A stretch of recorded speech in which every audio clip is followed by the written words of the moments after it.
Hello, I'm Robert, and this is to give some caution for this story that is running in the news, which is claiming that COVID will be as mild as a cold in 2022. So lots of people sharing it, very viral on Twitter as a good news story. So I am worried about the downside if we get a more serious variant comes along, because there's no reason at all to expect it to become mild in the next 6 months. Because all the variants so far, they have actually got more serious. Let's go and have a look down at this diagram. I'm not going to do this necessarily in sequence. So that's what's happened so far. That the Delta is the most serious of all of them. It hasn't actually increased the mortality, but it's increased hospitalization. And D614G was more serious than the ancestral, and then Alpha was worse than that. So this is one of the papers. So there are two lines of reasoning here in academia.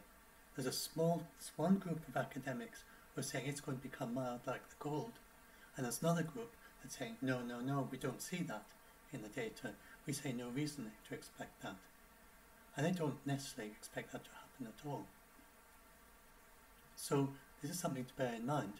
So this could be a trade-off of, they talk about, nowadays, there used to be an idea that diseases would automatically become less virulent as they adapted to human beings, as happens with flu whenever it jumps over to humans.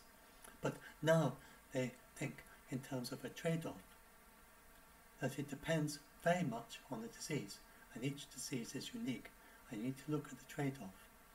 And with COVID, it could well be that the trade-off of transmission and virulence is like this. So it means it can become more transmissible while at the same time becoming more virulent. And then depending how far it is, if it's up to the virulence level, it wouldn't get much more virulent. If it's a little bit away from its optimum, it could go quite a bit higher. So we need to bear in mind it could become more virulent.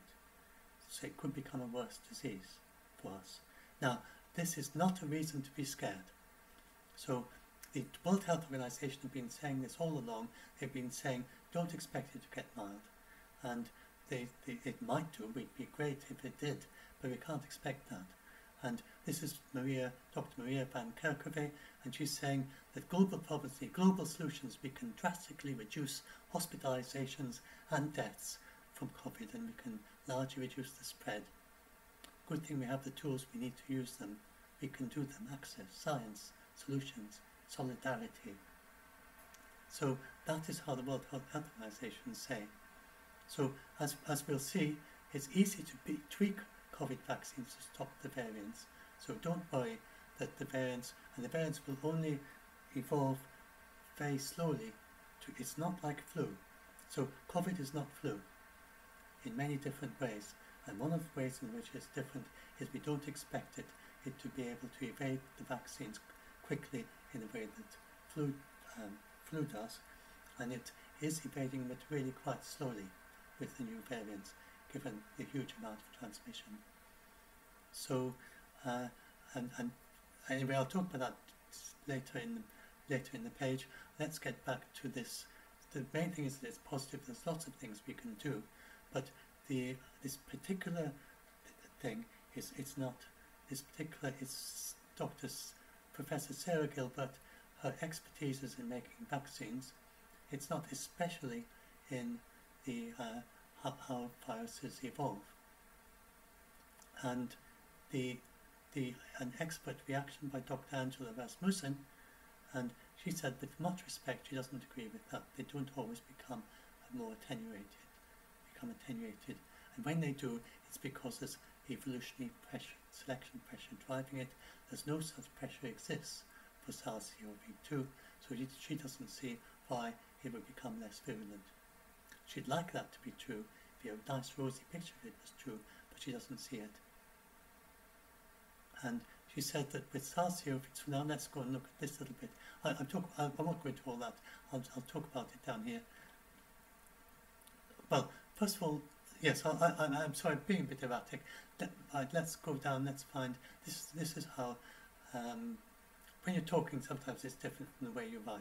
It's how you explain it. So this is how she. This is what she's talking about. That the evolution favours a more infectiousness, but the COVID, because of the disease it is, and a different coronavirus even would be different in this respect. For instance, SARS had a different incubation period. SARS is not identical to COVID, it's quite different and much more serious. And so the infectious period for COVID is a lot of asymptomatic spreaders. It's infectious very early on, especially even before you have symptoms. Most of the deaths start after 14 days. That's 14 days, well after there's any infectiousness going on. Even in the hospital, even if they weren't taking precautions, then by then there would be very little infectiousness happening with the patients that have been there for 14 days. So there isn't really any evolutionary pressure to stop the virus from becoming more virulent. So the thing is that the virus isn't thinking, oh, you know, will what I'm going to do make this person die or not? The virus is not thinking at all. It's just an unthinking chemical. But the virus, if there's some evolution in the virus that makes it more infectious, it might lead to there being more viral load in the body, and that could lead it to being more virulent and more severe, depending what it is that it did to become more infectious. Some ways of becoming more infectious will make it more serious, some will make it less. So far, the ways that COVID has found of becoming more infectious have also made it more serious. And this has had no downside for the virus, because the deaths happen so much later. So that's what she's basically saying. There's no evolutionary pressure at present to stop it from becoming more serious. So it all depends on whether there is evolutionary pressure to become more infectious. It all depends on whether that evolutionary pressure leads to changes that make it more or less virulent. And it's not automatically going to make it less virulent. So this is the argument that she's arguing against, and that other experts are arguing against. Now, I found an entire paper, a peer-reviewed paper, in a good journal that explained all these things, so I'm going to go through that. So this is the avirulence theory, the theory that's going to become less virulent. And this is their data, and really it all hangs on, the main evidence they have is a pandemic in 1889.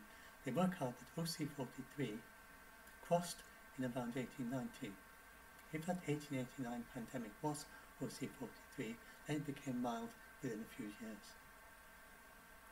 And then they have this theory as well that exposure as a child helps, which is true for some of the OC43 indeed. Then the elderly people who have not been exposed to it can get very serious.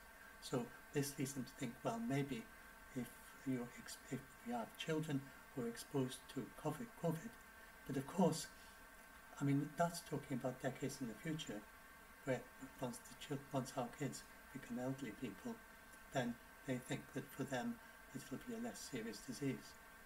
They don't know for sure, and we have these huge issues about long COVID, and we have plenty of people saying, well, no, maybe it'll go the other way, and that our kids that have been exposed will actually have problems later in life.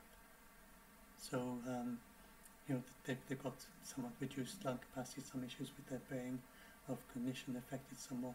The ones that get it really seriously, long COVID.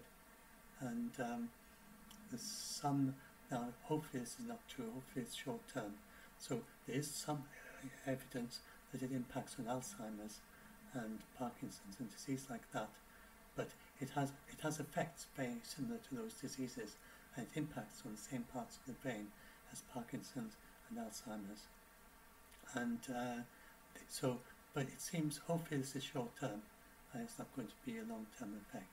But the kids who have had the brain, those areas of their brain shrunk as a result of COVID, a small percentage, small fraction of a percent, then they have not yet recovered since the start of the first pandemic. So so they don't know how long it's going to take to completely recover. So, we can't really say that it's going to be like OC43, which doesn't do that. So, so really an awful lot hangs on whether OC43 did get weaker, and whether the exposure to the child works for COVID, because COVID is really, it managed to get around natural immunity quite well, and how much that's going to. So this is not a very convincing argument yet, and whether it'll seriously evolve to mild, it's hard to make that convincing when none of the variants yet have started to get more mild. And if we go and look at the timeline, then it turns out that we have, they focused on OC43, there's another one called HKU1. HKU1 jumped to humans about 1950, and there is no evidence of a big pandemic in 1950. And they did back projection. They said, well, suppose HKU1 was originally as bad as COVID, then look at the various countries, and we should have, in the United States and in France, for instance, these two, we should have had 3 deaths per 1,000 in the pandemic caused by HKU1 if it was as bad as COVID. And they say that even with the more serious, the less control of disease we had in 1950 than today, that they would definitely have noticed a pandemic as bad as that. So they don't think HKU1, they think HQ1, this is this particular paper that's arguing against state virulence, but they think HKU1 was originally mild. So if that was originally mild, then maybe OC43 was as well. The mild ones would jump, maybe we get more mild COVID coronaviruses jump to humans than we get severe ones.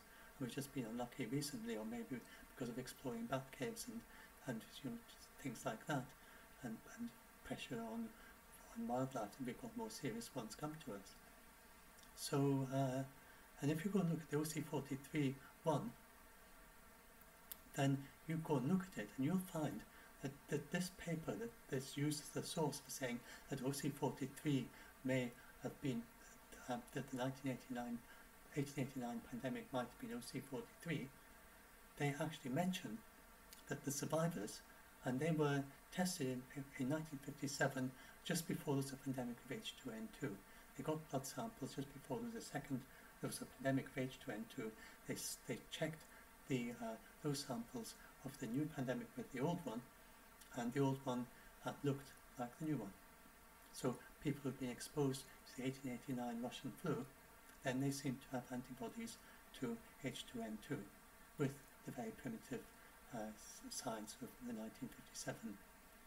So that as best they could understand it and look at it, and looking at people who had lived through the previous pandemic in 1889 who were still alive in 1957, it's not so late, 57 to 89, that's 68 or something.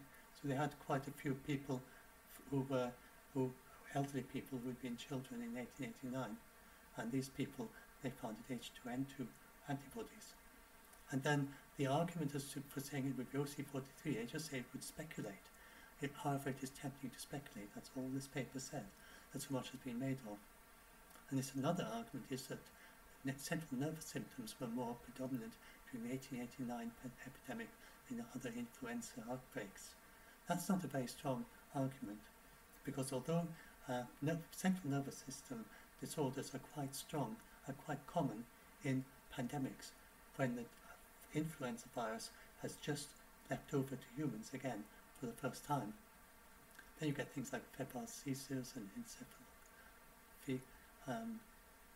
encephalopathy and meningitis, encephalitis, ischemic stroke, I'm saying these things right, GBS cerebritis, lots of things that affect the nervous system in influenza.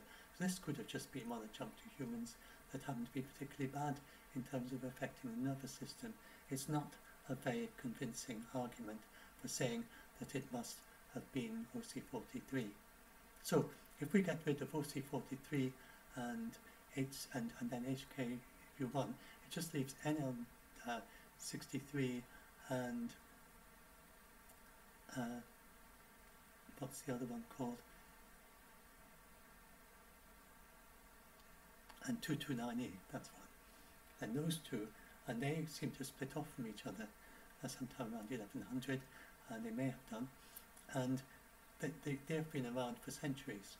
So maybe those were originally serious and they evolved to be mild. It's basically just one disease left over. If I think it's pretty good, clear evidence. If you take at 1889, you say, oh well, the antibodies were right, and it was H2N2 flu. If you say, oh well, the 1957 study was right, then it seems that HKU1 and OC43 were both originally mild. So then, if that one was serious and evolved to mild, then it could have taken centuries to do it. And there's no reason why that couldn't have been mild originally as well. If those two were mild, then that one could have been mild, it could have been serious. So it's not really. It kind of falls apart. It's not very strong evidence.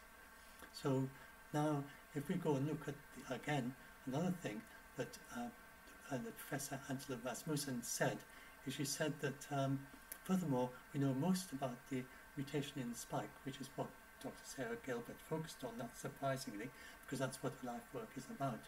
She has basically specialised in the spike protein of coronaviruses, and for both MERS, I think it was MERS she was originally, whichever it was, and with COVID.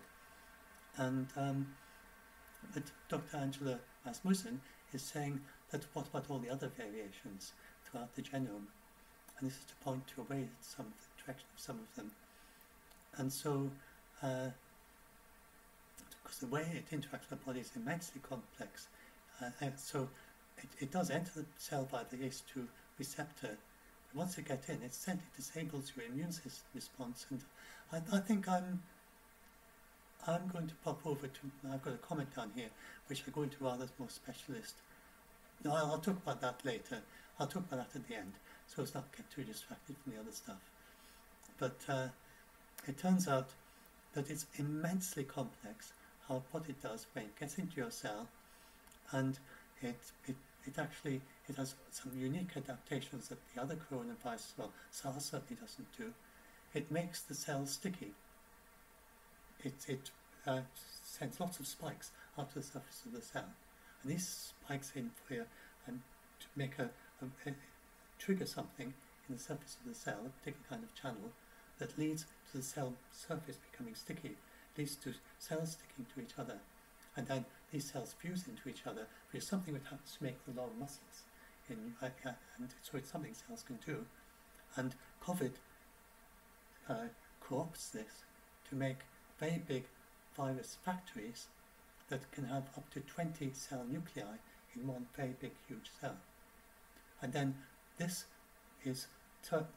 when this happens, then the killer cells that come to try and kill this factory, then they stick to it as well, and they get co-opted and they make virus too. And this is a very unusual thing that COVID does. And the other things it does is that it blocks the cell nucleus, and the cell nucleus has little exit channels from it that sends things out and one of the things it does is it sends the mRNA sequences to make interferon, which is then used to alert your immune system. The COVID blocks the nucleus so it can't alert the immune system. And the alpha virus, actually one of its improvements is that it blocked the cell nucleus more effectively, so that it produced less interferon, so that your immune system is less aware if you're infected with alpha that it's been infected, and mounts less effective response.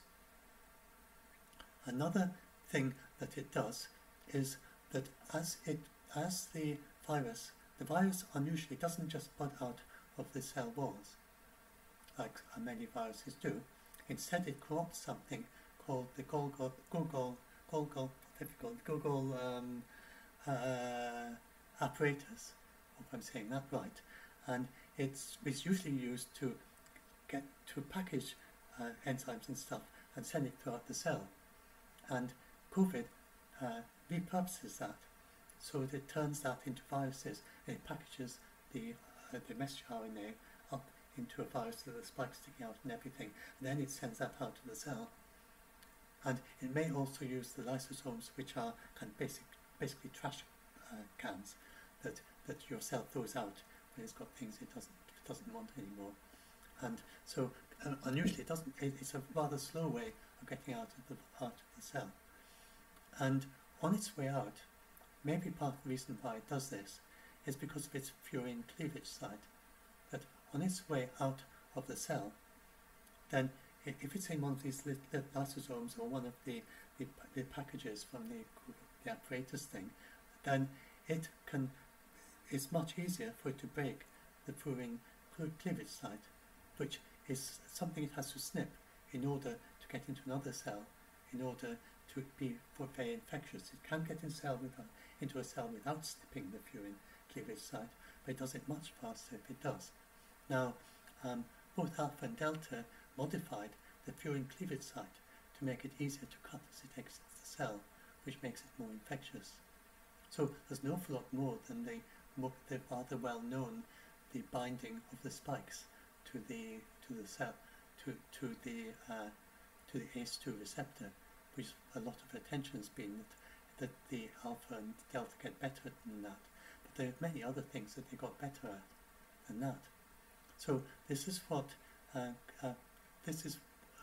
sure Dr. Angela Rasmussen will of course have read this paper. She'll know all this stuff, and she's saying that there's much more than just the mutations in the spikes that this virus is doing that can be improved by variants. So a variant that got better at these things, better clipping the furin cleavage site, or better blocking the nucleus. Another thing that the virus does is actually the same enzyme that does that as well. It blocks the entrances to the ribosomes so that they can't make anything, they can't make other things that are needed by the cell. And it also, a rather clever thing, every bit of messenger RNA from that the virus makes has got a special tag that is used to identify it as this is me. And then one of its enzymes goes around and checks all the messenger RNA in the cell that's infected and says, have you got that tag? And if it doesn't, it snips it into pieces. So the COVID virus is an excellent, very surprisingly good virus at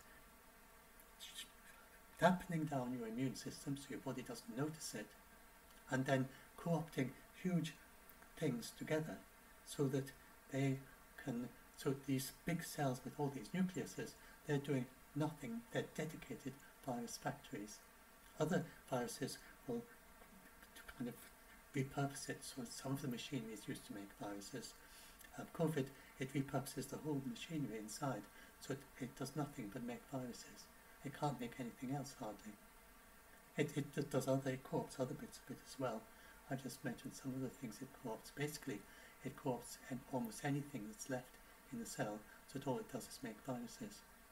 So again, the variants could get better at any of those things. And if they get better at those things, then the variants will get more severe, more serious. And I mean, there seems no reason why that if that makes it more transmissible, it means it builds up faster in your body. So that's its objective, to kind of spread out through your body as fast as possible, make these virus factories as efficient as possible, get as much as possible up into your lungs and into your upper respiratory tract, and then get out. And so the people who these people who think it'll become less virulent, another thing they said is that yes, but the virus wants to live in your upper respiratory tract, and this does sort of make sense. It makes sense because our common colds do that, so why wouldn't COVID want to do that? Well, it could do that. It could specialize. The reason it's kind of a quite good place for virus to go is because it's got quite a weak immune response, and you develop a strong immune response in your lungs, not so weak, not so strong up there. So virus got a bit away from all that stuff up there, And it's also, obviously, when you get coughs and sneezes, it's going to come out of the upper respiratory tract more than it comes from the lower respiratory tract. So if a virus can specialize in being up there and just be up there, it's as good as it can be as infectious as if it was doing all these stuff that it's doing. And so that's why they say that, well, gradually, as a virus learns more and more about how to adapt to the human body, it might well specialize to being up there. However, they don't actually see this actually happening with COVID. We have seen that it is getting better at using the upper respiratory tract with Alpha and Delta and even D614G, but we don't see it getting less better at using the lower respiratory tract. That's still continuing without any loss. And they actually found one variant, B1.427 and B1.429, and this particular variant, is two versions of it, actually seems to have retired from the upper respiratory tract and got more and been more specialized in lower respiratory tract, and they think that this may be due to it may have been favored, this variant, because it escapes the nasal swabs. So there's an awful lot of testing with nasal swabs. This could be an evolutionary pressure towards the virus to evolve variants that preferentially infect the lower respiratory tract, so as they're not detected. So we do have to think about all these things. So and then the question about what I've already talked about, that immunity from COVID is short-lived, and when variants evolve to escape immunity, that may not reduce the virulence. So they may be able to escape immunity without becoming less virulent. So that's the whole thing with OC43. As you develop immunity, and then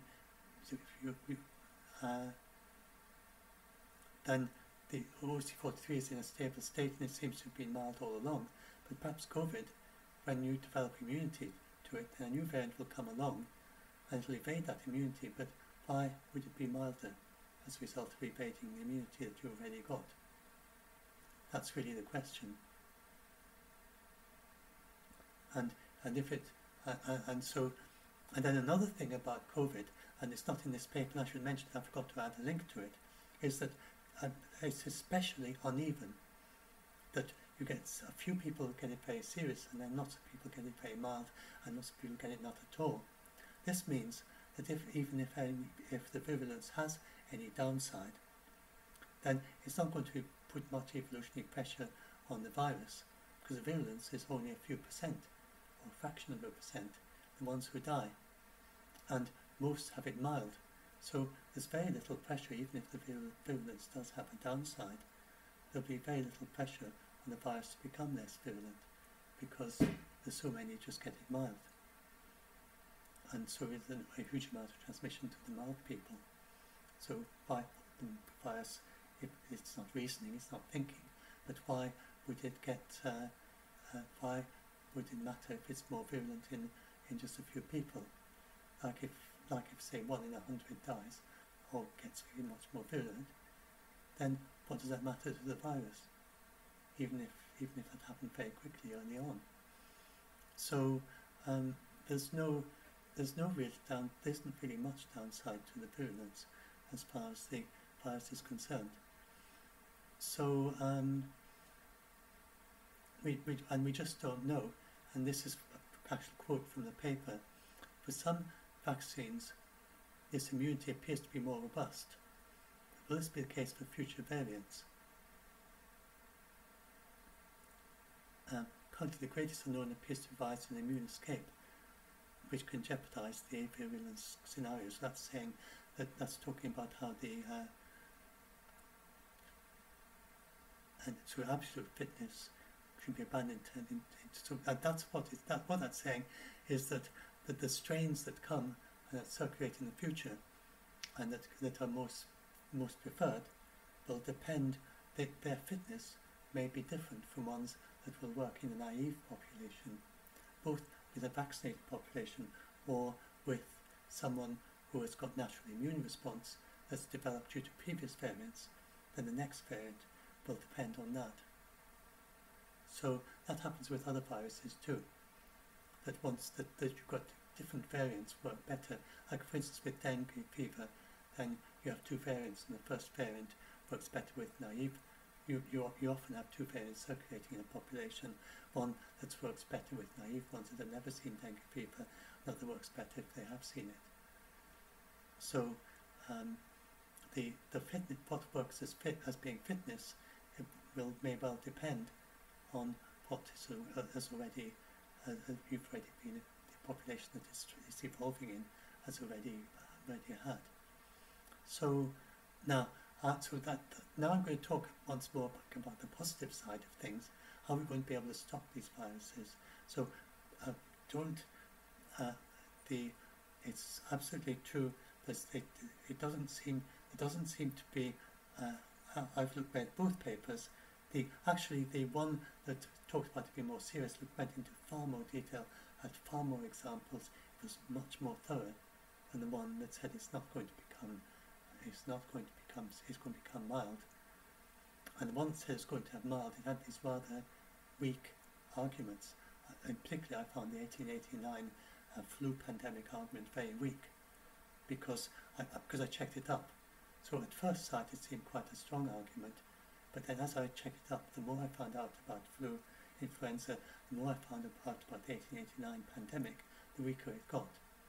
Whereas this other one, it seems to be very sound, based on what I say. Not knowing anything about the subject, but just you get a kind of meta way of looking at papers, where you can look at how it works and how well it summarizes its sources, and if it is taking, it's sort of saying,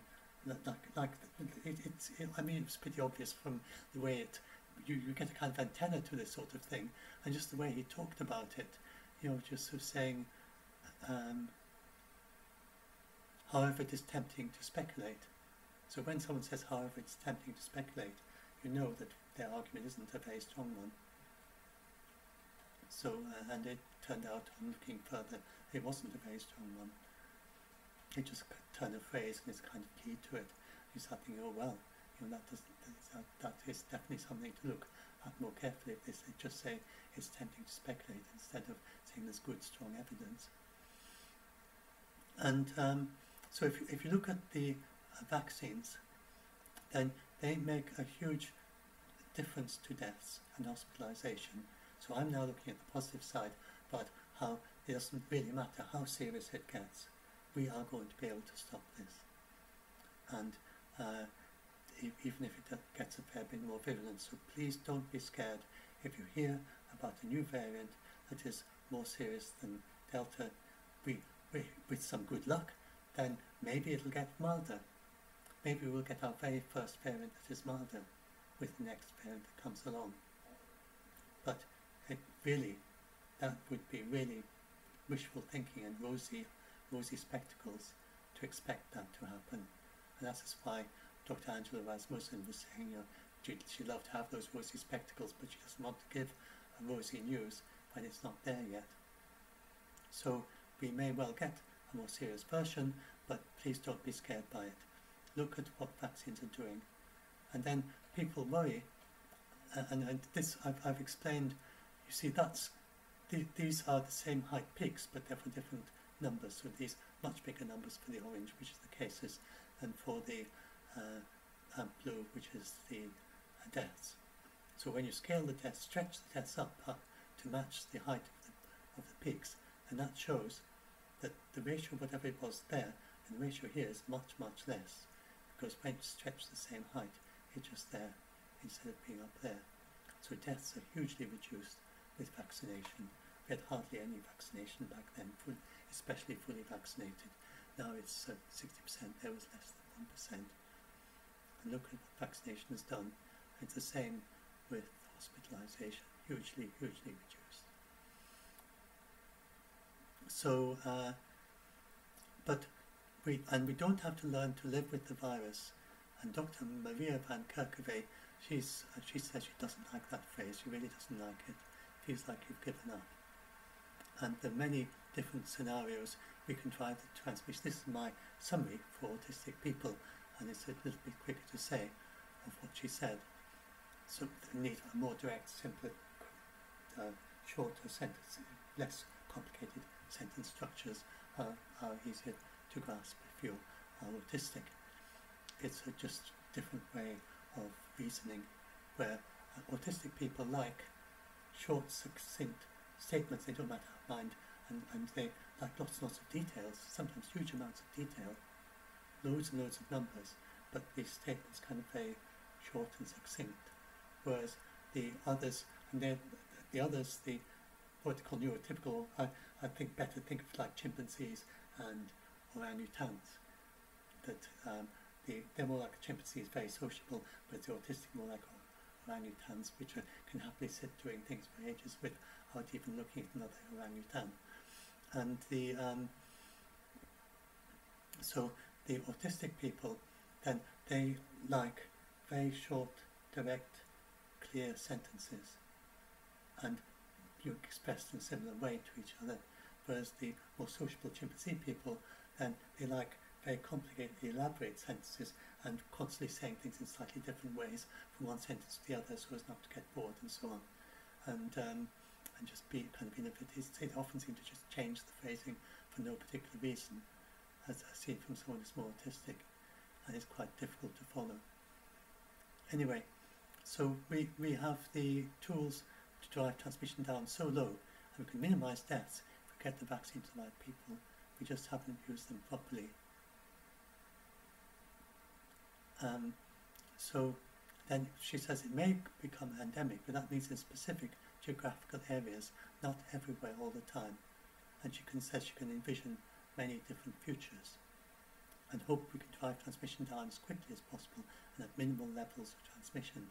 And as you can see from what I've said, if you don't have these rosy spectacles and expect it to get mild, then what we're doing in the UK of letting cases rise and rise and having lots of transmission, that's not going to end this pandemic. And the way to end it, not quickly, that has probably delayed it by some months, the ending of the pandemic. They think that it's helping us go towards the milder version, but it's actually making it, it's actually, unless the behavioralist people are right, then this is making us, this is not helping. And it's actually helping it to become more serious, if anything, if we have lots of transmission, because it's pushing it up into a more severe version as it expands more and more and more, and find more ways to infect people, then it starts to become more serious rather than milder.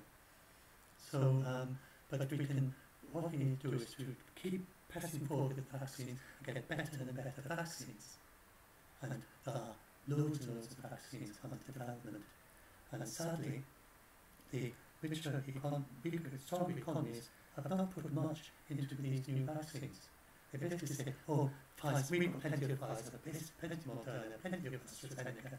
They just don't seem to be bothered about these new second and third generation vaccines. So unusually, they are now being funded more by CEPI and by COVAX. So the best vaccines next year, we will go to COVAX first.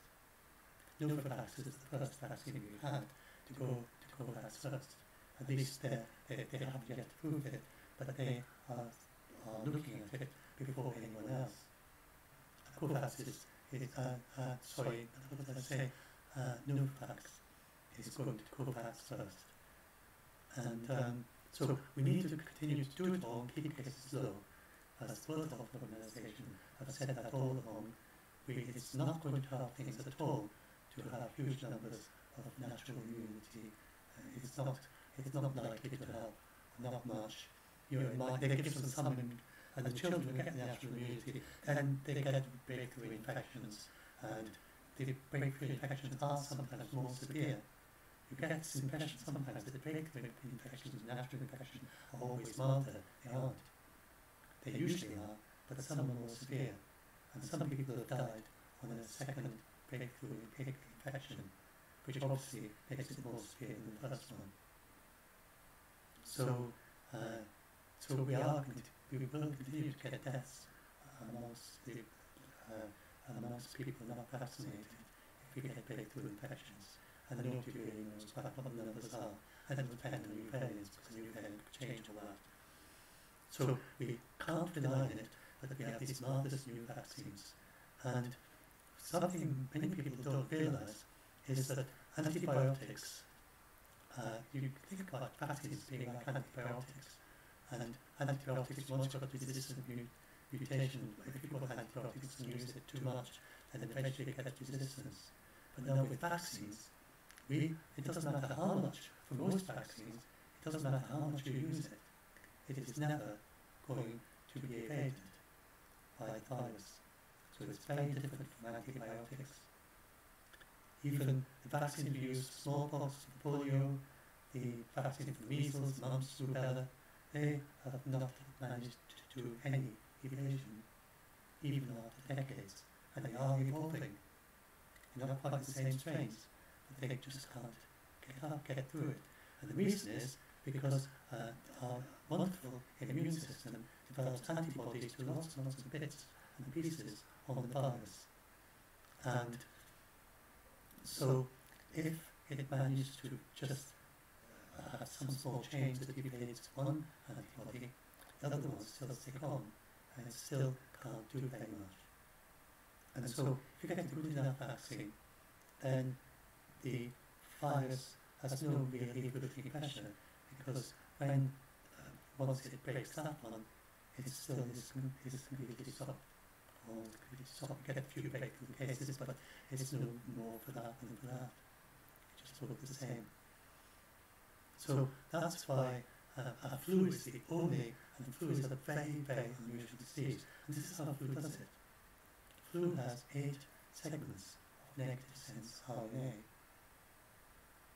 And so when a new flu virus jumps to humans from animals, it can swap any of the segments with any of the other circulating flu viruses that we have in our bodies already.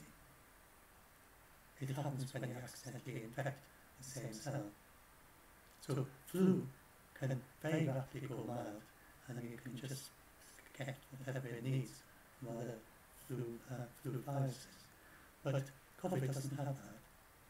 COVID has a single strand of positive sense RNA. It's a different kind of RNA as well.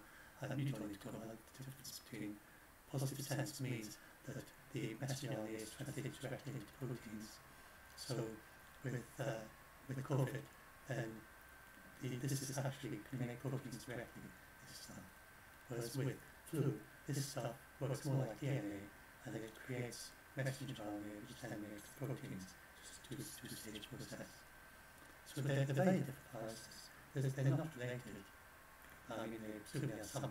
They may have some very distant ancestors, but they're basically different families. They are, and so they're about as different as a hedgehog and a cow. So expecting flu to behave like COVID is like expecting a cow to behave like a hedgehog, because both are mammals. They're not the same thing at all. So flu evades vaccines every year. We don't expect COVID to do that. And it doesn't have to be hyper-endemic. So, so I'll talk about that later on. I'm going to just keep on going and talk about all this. So we have these Novavax, first vaccine to be sent to the World Health Organization for approval first, and COVAX as its first customer. And this is going to be a big bonus when this is approved, because it's got a very big order for COVAX. It's got orders for the other countries as well, but it's by far the lion's share is going to go to COVAX for Novavax. The other countries are less interested, because they've got so many vaccines already. Then we've got Bridgestone Bio, and this is one of these second generation vaccine, which can, it's got, remember I talked about how when a virus goes into a cell, they chop off all the messenger RNA, COVID does, and it creates lots of messenger RNA in the cell, and then it creates various innards and bits and pieces of the inside of the cell. And then once it's got all these bits of innards floating around inside the cell, then some of those come together, and then they get into the Golgi apparatus, and maybe the lysosomes, and then that's when the body forms, and then all the spikes stick out of it. And so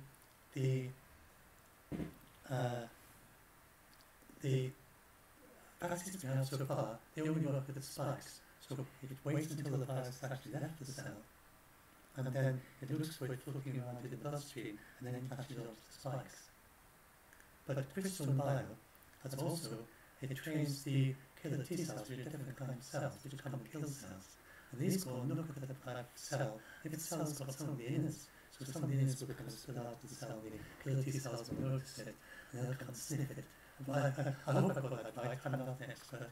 Anyway, T cells somehow manage to notice the innards of the virus, and they come up and say, oh, that's that. I've noticed that, that's a bad one, so I've got to stop it. And so it will destroy the infected virus before it starts making these big virus factories early on. And so CRISPR Bio may well be very effective. And the good thing about the killer T cells also is that people who have got you get people who are, for instance, just had a big organ transplant, and they have to take things to suppress their immune system, but they don't suppress the killer T cells. So this may be a vaccine that would work with them, because it just suppresses the antibodies. And so, CRISPR Bio may well be a good vaccine for the immunocompromised. And because it also does the spikes as well. So this one will be able to, it's got multiple effects, and it's much better than the natural immune system. The spike proteins we have already are much better than the natural immune system. They stabilize the spike into the form it has just before it goes into a cell. The natural immune system and the natural virus, its spike is constantly changing shape into a sugar molecule that keeps appearing above it in height. And it does that obviously to escape from the immune system. And the spike that they use for the vaccines is designed to be very obvious for the immune system to see. So that's why the vaccines are potentially very effective. I'm not sure of the data for Delta, but for early infections, the vaccines were better than natural immunity. So, these vaccines are potentially could be much better than natural immunity because they expose a whole lot of stuff in a very clear way to the immune system, saying this is what to look at. Look for this, don't look for that stuff, because that's just all nonsense that the virus goes out in order to try and confuse you. This is its weak point. Look for this. That's basically what the second and third generation vaccines do. And some of them may be so good that they find things that are common to all variants, and then they also find things that are common to all coronaviruses. So some of these vaccines they've been developing for pigs, one for pigs, it was able to stop COVID in pigs. It's also able to stop the pig coronavirus in pigs. The same vaccine. Stop the symptoms, at least. And so this was quite a surprise for them. It's not impossible. We have a new vaccine at some point within a year or two, maybe even, if we're lucky, that can not only stop COVID, but may be able to stop SARS and MERS as well. Maybe even coronavirus colds. And certainly all the work on COVID is potentially could help stop the colds as well, once we know more. And then you get people saying, I've got people say to me, oh, but nobody's doing any research on the vaccines anymore. And it's very easy to get that impression, because it's just not in the news anymore. But all the main ones, they're working on tweaks, they're working very, very vigorously and fast. There are lots of trials, phase 3 trials, phase 2 and phase 1, 54 phase 1, 47 phase 2, 35 phase 3, far more trials than we had in December 2020 going on right now. Loads and loads of different vaccines and vaccine candidates using many different approaches to try and stop COVID. We have never had anything like so much research on, in fact, nothing even remotely like this. And we're lucky to have 2 vaccines in trials for a virus. And look, we've got 35 in phase 3. And COVAX with CEPI is funding some of these. There's Pfizer, Moderna, AstraZeneca, Novavax. They are all also looking at tweaks that they hope will work as a booster to stop variants better than just a booster of the same virus, same vaccine again. And so they're looking at all that. And so now I'm going to talk a little bit more about the endemic. And people see, so when the World Health Organization think that COVID is likely to be endemic for some time, they think it's likely to be endemic. They, last year, through to about December, they said that we could eliminate COVID.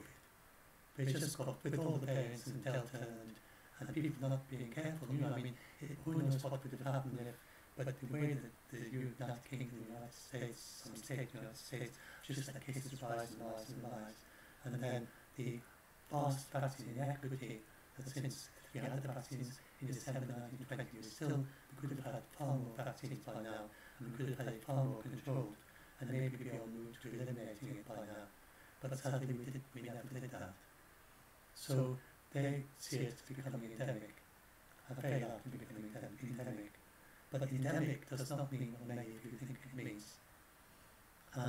So there's, it used to have huge numbers of endemic diseases. This shows, and look at like about half, before the 1900, a bit before 1900, in the 19th century, about half of the, in Victorian England, half the kids would die before they reach adulthood.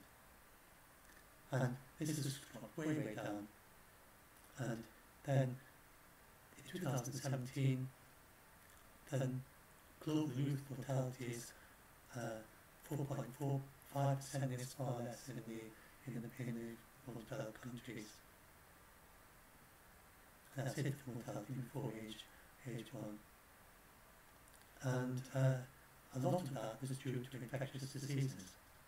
Let's look and see what's happened to infectious diseases. So there we are. These are all the deaths from infectious diseases. That's just flu. I think that's flu 1. I have to get my glasses on. Just a second.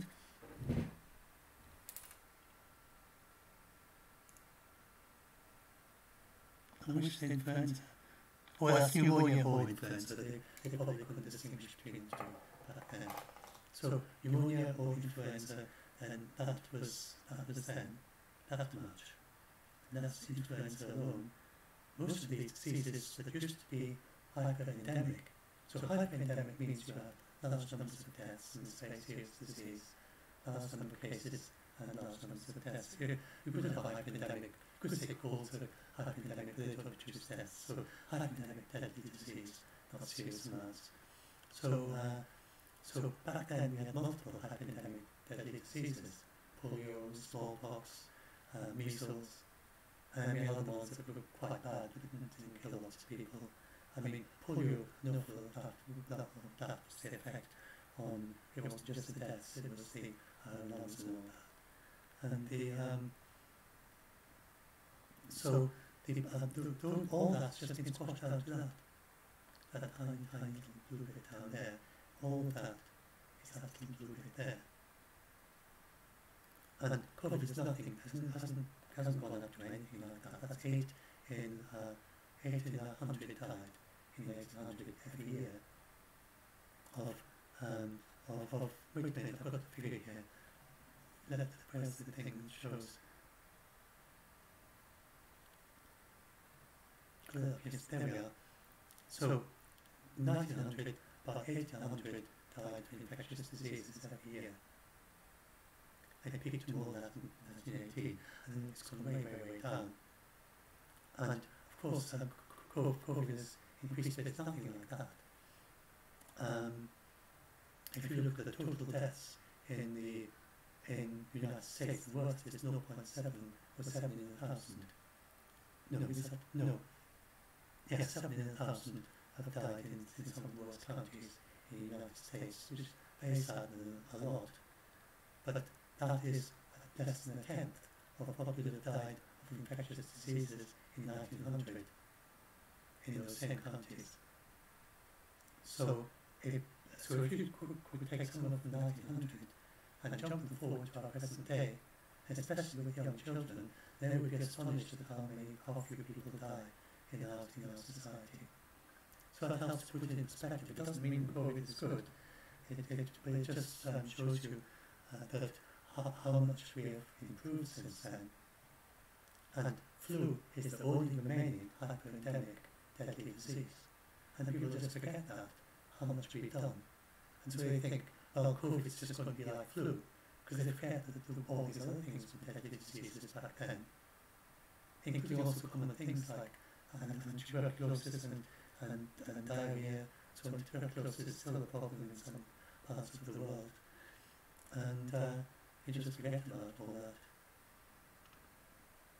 Smallpox has been eradicated, and we're close to eliminating polio. Only these red ones still have endemic polio. And it's yellow is it was eliminated recently. In fact, I think that may be out of date. I think it's now been eliminated from Africa as a wild disease. Wild disease has been eliminated from Africa.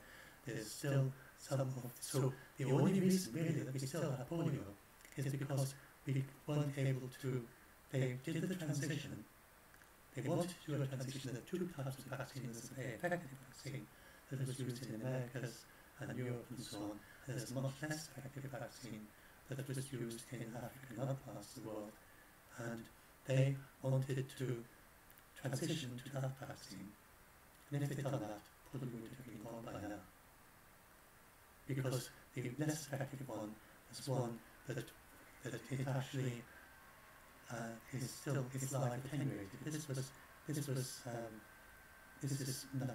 able to be produced. This one is life attenuated and very occasionally mutates back to polio again. And they didn't know so much now. We now have a new life attenuated polio vaccine on its way, funded by the Gates Foundation, which can't do this split back to the severe disease. But sadly, the version, many of these people have been vaccinated, very rarely. What happens is that if it goes through someone, and they've taken the vaccine, it goes to their digestive system, and that can be activated. And then if other people, and then if it's dirty water, and other people then drink the water that comes to someone who had taken the polio vaccine, and they can get polio, and it sometimes just flips back to being the bad version of polio instead of the attenuated version. And so that's the only reason that we haven't eliminated polio. It's really expensive. We just didn't find funding to give everyone the very best vaccines for polio. And so that's why it still exists in Africa. If they'd been able to afford the same vaccines as everyone else, then it would be gone from Africa. So polio is certainly eradical. And then we've got many other eradical diseases. I've got a whole long list here of eradical diseases somewhere, if I remember. Here we are. Diseases that have been completely eradicated.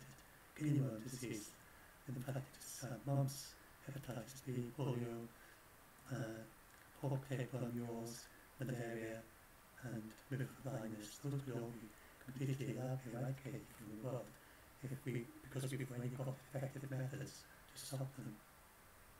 If we can just get these methods to everyone, we already know how to eliminate them. And then tests that we eliminated as a public health problem, and so there's a whole long list of those as well. Now, for instance, yellow fever, we can eradicate by eradicating the mosquito, which is the urban vector. Dengue fever. That's quite complex, I can't elaborate that. But anyway, and AIDS could be much less serious, because it's very serious still in Africa. So these are lots of things we can do. And so with that background, so then when they're talking about COVID being endemic, then they're not talking about it being endemic like flu. They're talking about being endemic like measles, say. Perhaps something in between the two. So I've got something here about, I've got a thing about measles. Where's my measles thing? Let's just a minute.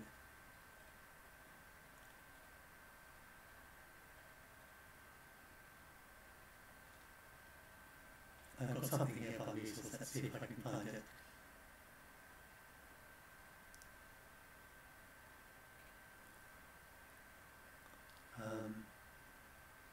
Oh, maybe I have to, oh dear, I may have lost that bit.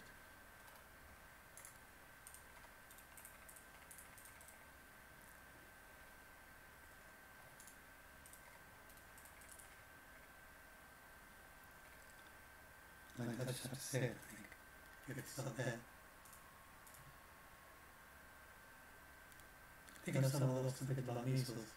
I'll have to put it on, oh, here we are.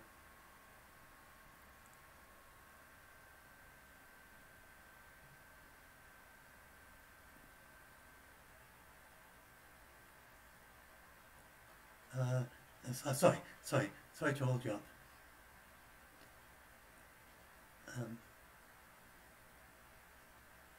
Oh yes, no, it's still there. Good. So, in many countries, measles are down to 9,000 cases. Did I talk about it? Oh, yes, I think there was. Oh yes, what if it was? There we are. I found it. Good. I didn't lose it. Right. So suppose, for instance, the UK lost its measles-free status at about 1,000, just short of 1,000 cases. So that is low-level endemic. Measles-free means that it's not circulating locally, and you only get imported cases which may last for a few weeks or months, but they're not circulating all the time. And the United Kingdom was measles-free, and it lost its status because too few people got vaccinated, and it has about 1,000 cases. Just short of 1,000 cases a year. So I thought, well, suppose we think of low-level endemic as being like 10 times the endemic measles in the UK, and that would be 10,000 cases a year of COVID, and that would be perhaps 100 cases, 100 deaths per year. But then the second and third generation vaccines could get that down to 10 deaths a year or less. So now if you imagine that future, then then maybe we'll get there next year sometime. So in that situation, if by this time next year, by September 2022, we have only 10,000 cases a year in the United Kingdom and only 10 deaths a year, then I think most people would say the pandemic is well over at that point. It's over as a global health emergency long before that point. So endemic doesn't necessarily mean it's something that you're scared about. And some countries, this is my own personal view, the WHO said that it could be only in specific geographical regions, not everywhere all the time. Well, New Zealand, it all rather depends on how quickly we get these really good vaccines. But New Zealand is being quite careful in how it plans to only ease up little at a time and make sure each time that it can control the outbreaks. So once it's got lots of people vaccinated, it'll allow a few people come in from vaccinated countries, look out and see if there's an outbreak, control it. And then if that works, then they can let more people in. Then if with that approach, and then whether they'll eventually open up completely even if there's quite a lot of disease, but they may well with that approach, and if we get a good enough vaccine and enough people in New Zealand get vaccinated, then it may be impossible for that vaccine to spread. So for the virus to spread once everyone's vaccinated down to age 6 months, and if you've got say a 90% or more effective vaccine, and especially if you also do test, trace, isolate, and surge testing whenever you have even a small outbreak, and you wouldn't need to do the masks, or you maybe do. You say, well, okay, we've got to wear masks for a few weeks because, but you wouldn't need to do all the things New Zealand does. You wouldn't need to do a lockdown. You might wear masks for a while and surge testing and test, trace, isolate. Then you could stop small outbreaks if enough people are vaccinated. So I think it could be that New Zealand stays COVID-free, maybe indefinitely, in the sense of only having imported cases, and even the whole of China. China is also very serious about keeping COVID out. It's not going to let it in. I can't see China or New Zealand or Taiwan, not very unlikely, letting COVID in, or Bhutan or North Korea, which is a rather, I don't think North Korea has COVID, because why would they be so worried about sending athletes to the Summer Olympics that they very much want to take part in if they had COVID? They were worried about sending athletes to Japan and then returning COVID to North Korea. So I think they managed to keep it out basically by very good border control. And I don't think any of these countries are going to let it in until they've got a very, very effective vaccine, or until it just goes on for far too long, maybe late into 2022, even with just pretty good but not totally good vaccine. So if so, they could stay measles, they could stay COVID free indefinitely, and then it's impossible for COVID to become totally eradicated for as long as it has animal reservoirs, unless you could vaccinate them or something. But we don't know the reservoir in China. What we do know is that it doesn't jump to humans easily, because there have been no jumps in China since the start of the pandemic. They've been able to trace all their epidemics back to imported cases. This was a concern after Wuhan and after lockdown, and once China got it way, way down, and people were worried it was going to jump over again, or else they might hide in people and then they're still infectious, months later or something. But neither of that happened. So China isn't getting any native outbreaks. So there are reservoirs, animal reservoirs. There's wild mink in the United States, and there's deer in the United States. So the United States, it doesn't look as if it's ever going to be able to eliminate it. Now, can't eradicate it.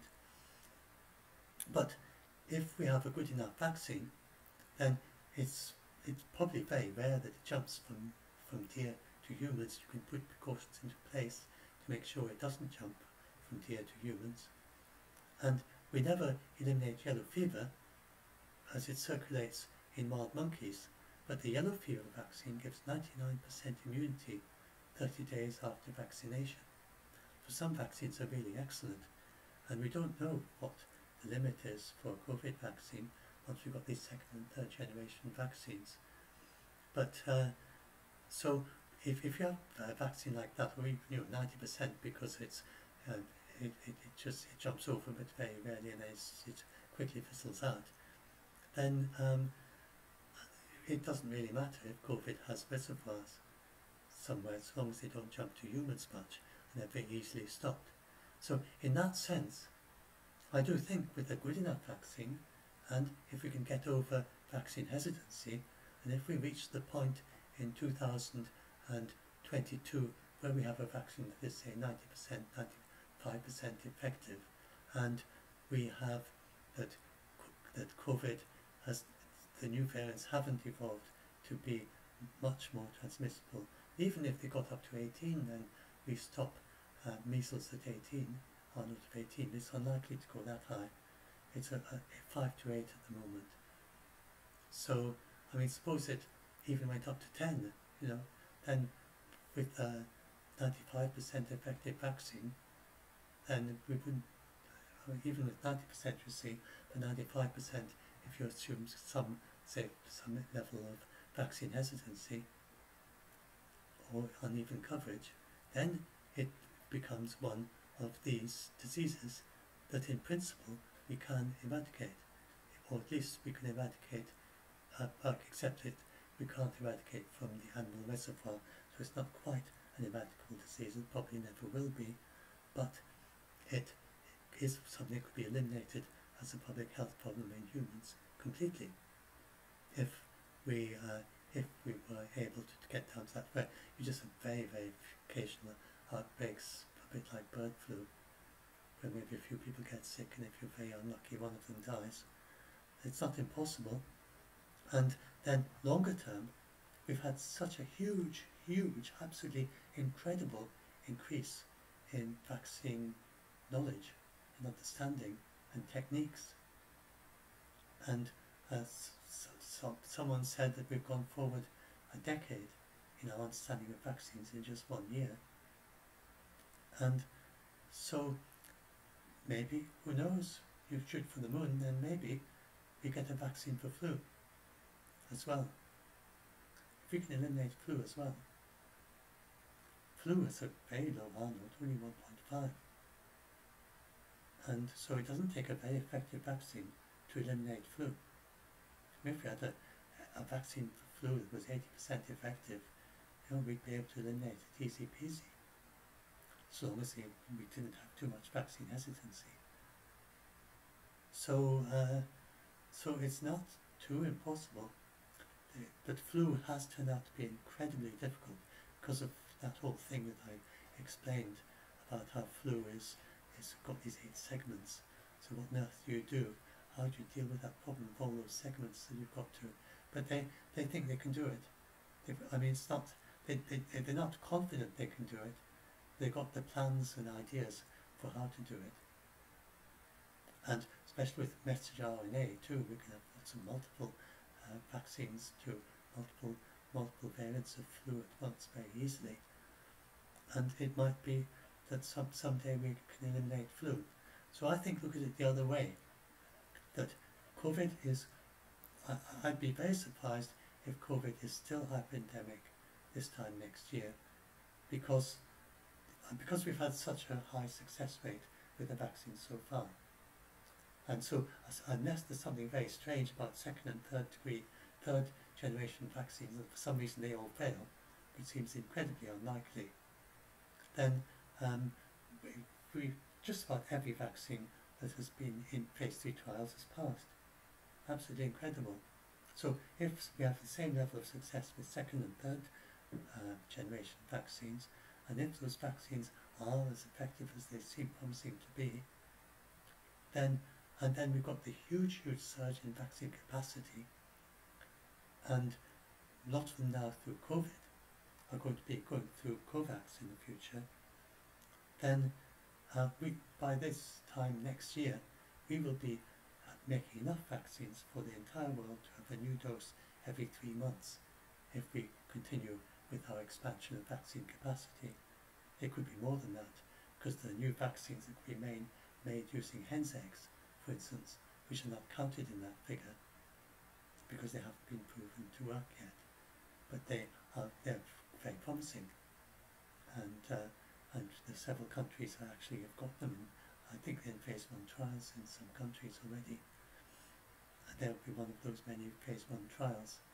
So if this continues like this is going, I'd be surprised if this time next year, I may seem hugely optimistic. It seems so optimistic when we're letting it surge and people are just throwing their hands up and saying we're going to have to live with the virus, and you're saying it's going to be like flu every year.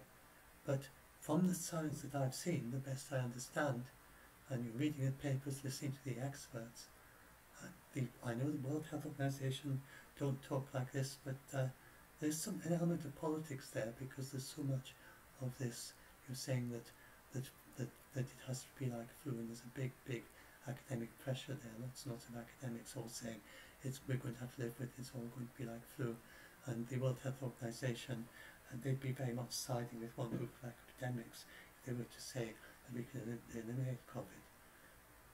But from my point of view, not being caught up in any politics, if I go and look at what the academics say, and I look at the ones that say we can eliminate it, and I look at the ones that say, eliminate it, so not just low level, but it's almost nothing. It's totally ended as a global health emergency, and also very low level risk at all.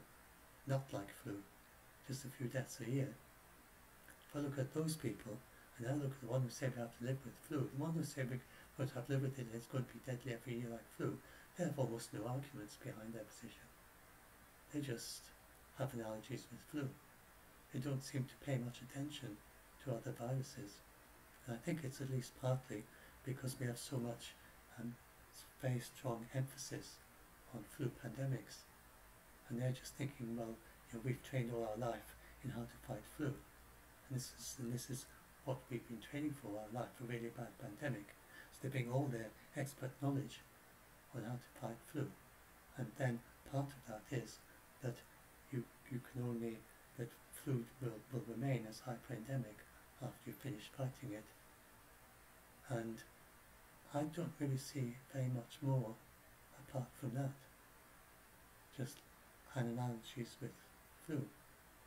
In the, I'm not an expert, I may be missing something, but I read the academics on both sides, and I'm more convinced by the ones who think that we can make a good shot of having numbers really, really low in maybe as soon as 2022 or so. And especially it's like academics in New Zealand and associated with countries that have zero COVID strategies of not letting any local transmission, and New Zealand comes in with a single case. China as well, it's shut down an entire city over a single case. And that's how you do it, and you get much less effect on your economy, and much less, and obviously no deaths, and much less and much shorter lockdown. And those people who have done that, those few countries that have done that, have so far had much less ill effect from the pandemic. And I think with a really good vaccine, it's possible the UK could be in that position too by this time next year.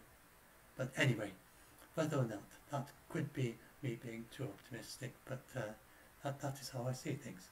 Just saying how I see things, just as make what you like of it. I mean, I'm not an expert. You can have to listen to the experts and see what you think. But it's quite a minority, the ones that say that we could aim for zero COVID, or that we could actually have very, very, very low levels. But they are they haven't gone away. They're still there. Still people saying that. And the World Health Organization, they are ambiguous. They talk about how it can be that she just says that she can envisage. She says, you see, Dr. Van Kerkhove, she says, I can envision many different types of futures.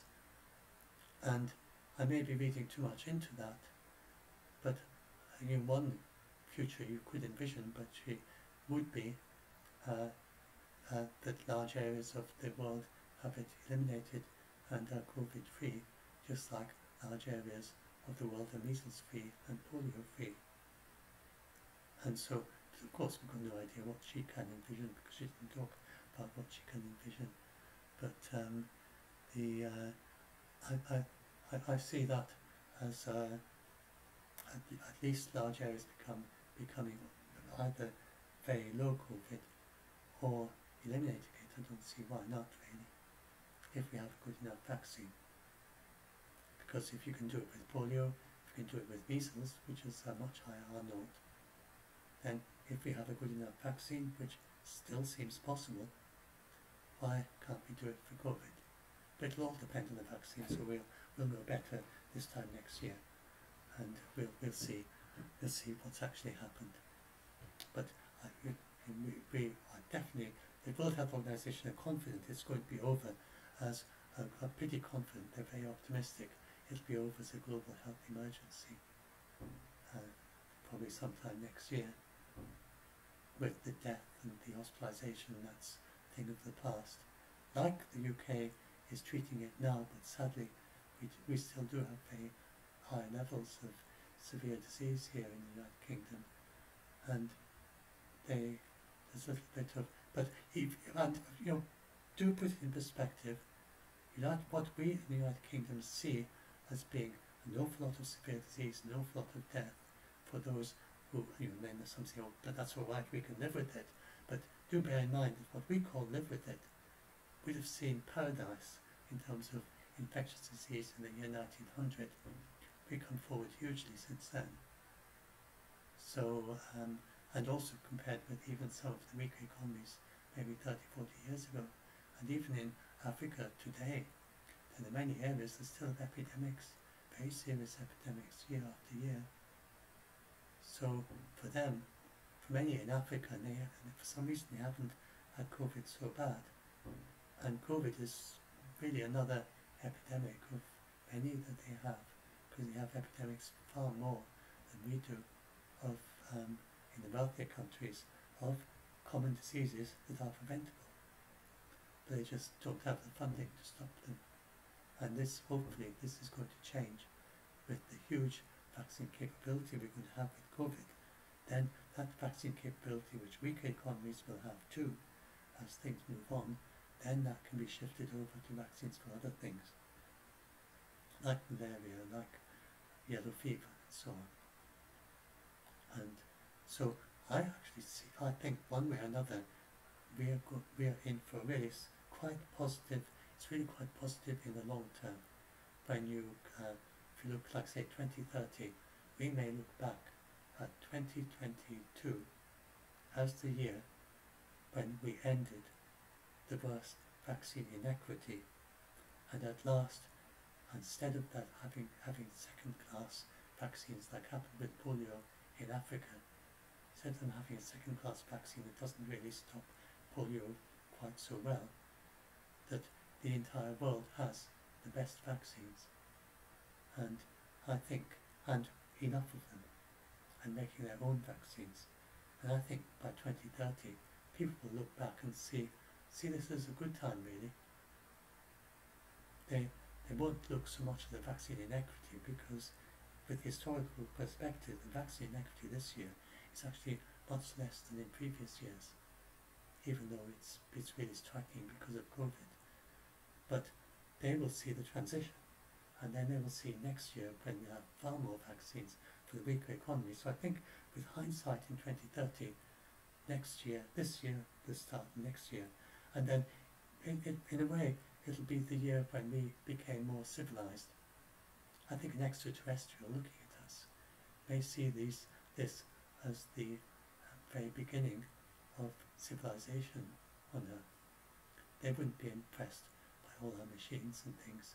We would seem as archaic as stone axes to them, probably, and just starting to learn how to use fire.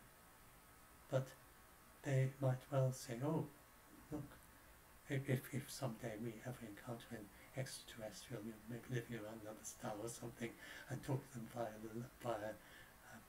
very long-range communication over centuries, and it's not likely there's one in our solar system already. But then, if you take this extra perspective of very distant future of our civilization, and look back and say, that is when they first started to become civilized, working together on climate change, working together on the ozone layer, and at last getting rid of this very dire vaccine inequity and food inequity that we had for so long. So anyway, long term I think things look very positive. Meanwhile, do take care, especially for the United Kingdom and or United States, and the states that are not trying to stop it very well.